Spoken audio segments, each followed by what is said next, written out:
Before we begin, viewer discretion is strongly advised. The following is for educational and entertainment purposes. Only this is the verbatim federal courtroom testimony of the Sean Diddy Combs trial. As reported by Inner City Press, the courtroom fell silent as 50 Cent, known for his sharp tongue and no-nonsense demeanor, took the stand in what would become the most unexpected testimony of the Diddy trial. For years, he'd been clowning Diddy online, dropping cryptic jokes and bold accusations, but no one thought he'd step into court and say it all under oath now, as federal prosecutors probe deeper into a string of trafficking and misconduct charges. 50 has pulled back the curtain on an alleged hidden lifestyle that no one was supposed to talk about. He didn't just accuse Diddy of shady behavior. He brought receipts, a list, names, moments, the industry's worst kept secret, finally put on record. The judge warned the gallery to remain calm, but you could feel the tension shift, because what 50 said next, and who he said was involved, changed everything. 50 Cent and Diddy's feud didn't start in a courtroom. It started in whispers, interviews, and viral Instagram posts for years. 50's been the only rapper bold enough to publicly call out Diddy's behavior, often laced in humor, but laced with deeper implication. In 2014, 50 Cent posted a meme insinuating that Diddy and Rick Ross had a closer than expected relationship. It made headlines for days, but most people brushed it off. It's trolling, but the jabs kept coming. In 2018, 50 appeared on The Breakfast Club and brought up a moment with Diddy that, in his words, gave him suspect vibes. He said Diddy once invited him to go shopping together, saying, "I'll pay for it." The more 50 raised his eyebrows. I'm like, yo, this just feels funny to me. What grown man invites another man to shop with him and says he'll pay for it? The room laughed, but the implication was clear. 50 was trying to tell people something about Diddy's private life. This wasn't just about trolling anymore. In 2022, when the lawsuit floodgates opened against Diddy and multiple accusers started coming forward, 50's tone changed. "Told you," he wrote on Instagram, reposting the Cassie lawsuit headline. "These fools been playing nasty games for years." Fans started to take him more seriously, not as a troll, but as someone who had been trying to warn the public, now under oath. 50 Cent is done playing games. The prosecution called him as a surprise witness to speak on what he knew from industry events, private meetings, and his own bizarre experiences with Diddy. His job to give the jury a clearer picture of the man behind the mogul mask, and according to insiders, he brought a list not just of incidents, but names, artists, collaborators, victims. And it started with someone everyone already suspected, rapper Fabulous. During an appearance on the Drink Champs podcast, Diddy kept asking Fabulous why they never party together. "We ain't never really party," Diddy said, grinning, but Fabulous just laughed nervously and looked away in court. 50 described what he saw behind the scenes. "I was there for that Drink Champs episode. I watched Fab shrink in his chair when Diddy started pressing him. He said that wasn't no joke, that was fear, real fear." He then recalled a private industry event where Diddy reportedly cornered Fabulous and made another advance. "I remember Fab telling someone, 'Man, I just want to go home,' and Diddy wasn't letting him. Ibuff kept saying, 'Come on, I got a room upstairs, just chill.' Fab dipped out the back door." This lined up with Fabulous's own story, which he once shared on Instagram, about pretending to go to the bathroom and instead sneaking out of a Diddy party at 7 Nalia. He never wanted to be there. 50 told the court he was there out of pressure. That's what Puff does. He pressured. The jury was stunned when 50 added that he personally warned younger rappers to avoid being alone with Diddy. "I told him, don't take gifts, don't go to his house, and don't ever agree to no party after the party. That's when things get dark." But it was what he said next that had the courtroom buzzing. There's a whole group of us artists, bodyguards, assistants that all got stories. But Puff got lawyers, power, and fear on his side. That's why I'm here to say it plain. With just 3 names mentioned so far, everyone knew more was coming. Prosecutors asked 50, "Are you willing to name everyone on that list?" 50 looked straight at Diddy and said, "Oh yeah, this just the warm-up." As the courtroom leaned in, 50 Cent shifted focus to one of the most surprising names on his list. Justin Bieber. "Now this one going to hurt some of y'all," 50 said, "because people still see Justin like that little kid with the bowl cut, but let me tell you, Puff had him around when he was fresh in the game. And it didn't sit right with a lot of." 50 recounted an infamous clip from years earlier where Diddy was seen saying on video, "I don't have legal guardianship of him, but for the next 48 Hours he's with me, the mogul made it sound playful. We're gonna go full buck, full crazy, he said. But under oath 50 claimed that industry insiders always knew what that really meant. Ain't nobody talking about mentoring when it's two now resa. In Miami, and the kid's 15 years old prosecutors asked 50 what he believed happened during that time. He didn't give graphic details but made his point loud and clear. I ain't saying nothing happened. I saw with my own eyes, but I heard.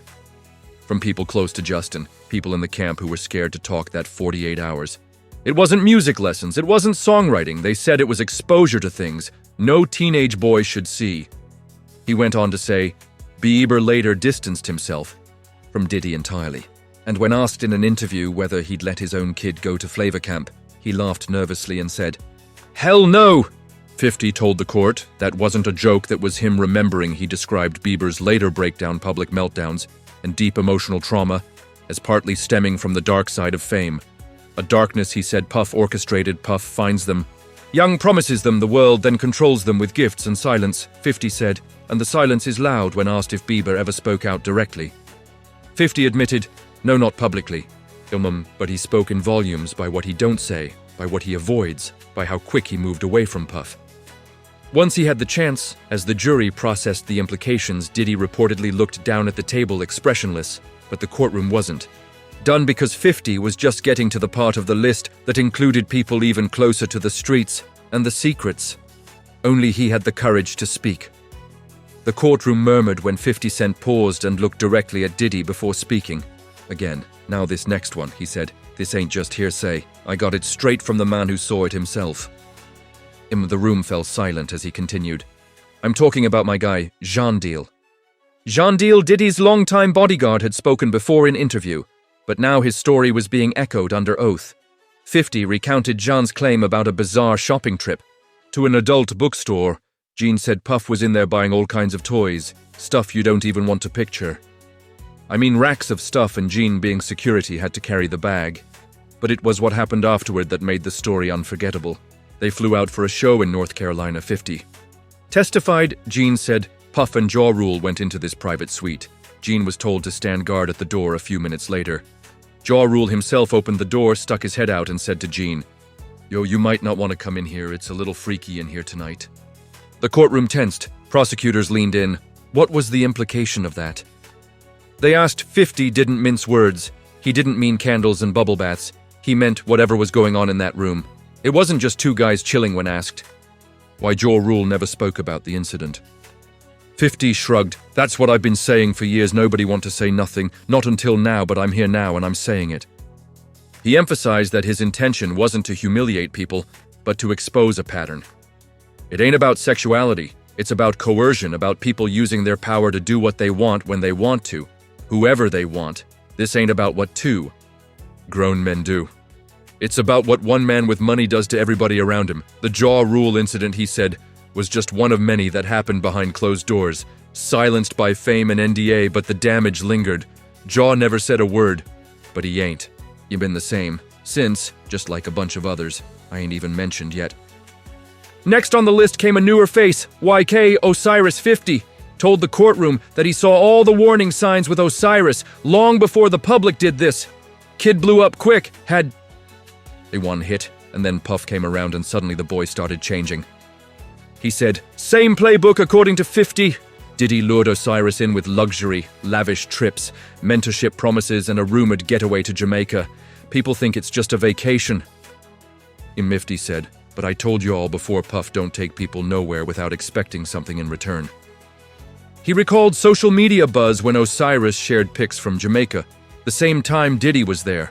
Fans were posting receipts. Same hotel, same beaches, same week. But Osiris tried to laugh it off, said he went with his girl. But it didn't feel right. Not to people who've been in this game long enough. Then came the Instagram Live meltdown.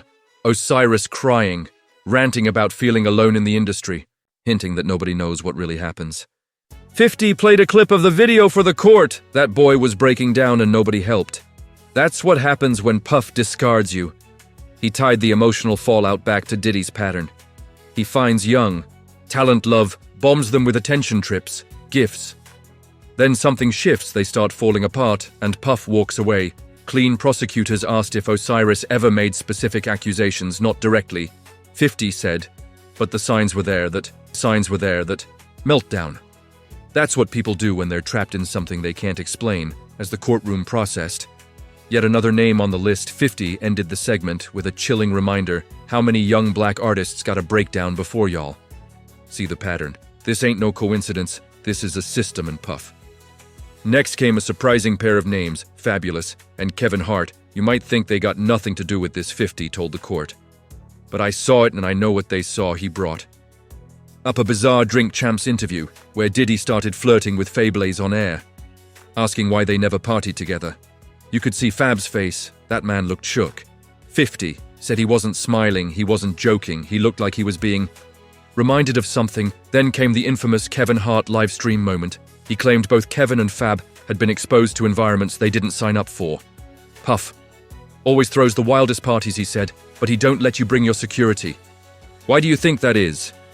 He recounted stories of secret rooms, confiscated phones, NDAs, and wild party rituals involving substances, blindfolds, and things guests only whispered about later. Puff got people doing things they'd never do in the light. Imra 50 said, and once you've been to one of those parties, he owns you. He claimed Kevin Hart and Fabulous were just two examples of men who tried to laugh off the situation, but whose faces told a different story. You ever seen a man laugh while dying inside? 50 asked. Watch those clips again, he added. It ain't always about what happens sometimes. It's about what you were pressured into, what you were made to feel like you owed. That's how Puff works. The jury didn't need to be convinced. The videos were public. And now under oath, the context behind the nervous laughter was finally being laid bare. As 50 Cent wrapped up his testimony, the courtroom was silent. Then he pulled a folded sheet of paper from his jacket. This, he said, is the list, the one people said didn't exist. He began to read names slowly. Justin Bieber, Ja Rule, Bo, Wow, Trey Songz, Kevin Hart, Fabulous, and more. Some I ain't even gonna say because they not ready yet, but they will be. The court was stunned. These were not minor names, these were cultural icons, artists whose careers had been shaped by fame, power, and silence. Puff didn't just do this alone. 50 said he had a whole system, people who looked the other way, who helped him cover it up, who cleaned up his messes. He explained that the silence wasn't just fear, it was protection. They all signed NDAs. They were told they'd never work again if they talked, and some of them, they believed it. He added that some names on the list were not victims, but collaborators, people who helped him recruit, who benefited from it. But I won't name them, not today, when asked why he decided to testify. 50 answered plainly, because I've seen too many people fall apart too. In any breakdown, I got kids, and I'm not letting this man do it to the next generation. He finished by saying, this trial ain't about one video. It's not about Cassie. It's not even about the money. It's about the power this man used to break people, to ruin people. And I ain't staying quiet no more. The courtroom didn't clap, it didn't cheer. It sat in stunned silence, because when someone like 50 Cent, who's feared and respected by nearly everyone, sits down and names names, the game has officially changed, as the courtroom emptied that day. It wasn't just Diddy who looked shaken. It was the entire industry, because what 50C had done wasn't just testify, he'd opened Pandora's box. The headlines were immediate. 50 Cent names in Diddy trial, freak-off scandal expands, is hip-hop's power structure crumbling.